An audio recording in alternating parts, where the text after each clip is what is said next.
Hello, welcome to this tutorial on Pages for Mac.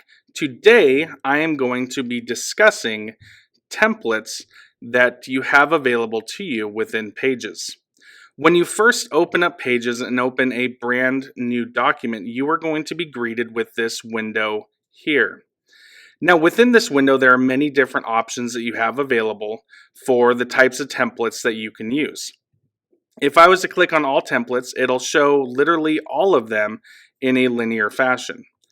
This is great to use. However, if you know the type that you want to do, you could just go straight to it. So if I went down straight to a resume, I have all the options there. I could even make a book here and then publish it and for use on Apple Books, which will be discussed in a later video. For this today, I'm going to use reports, and then I'm actually going to use this term paper report.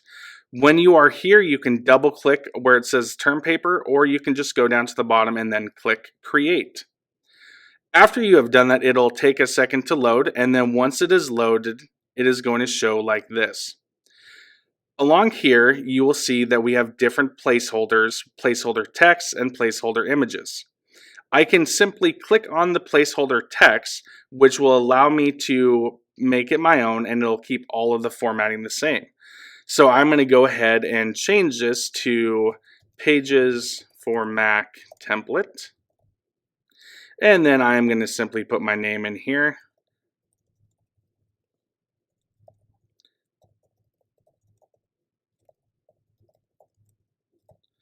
And there you go. Now notice it kept all of the same formatting. That is really important, really cool feature that it has within Pages. Now the next thing, you see this picture here, we got a great picture of the Grand Canyon, which is awesome, but we have this little button right here that shows a picture. So we can replace this image with any image that we want.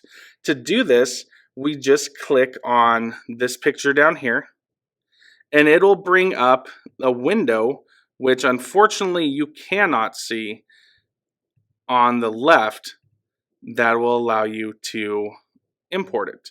The other way that you can do it is if you already have the image that you want, you can drag and drop it into this placeholder and it will change. Now I know you might not have been able to see that, but that is what I did. I just drag and dropped the image that I wanted on there.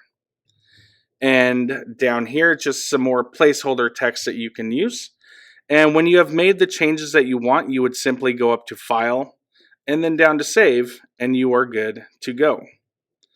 But that is it for this quick tutorial on Pages for Mac using templates.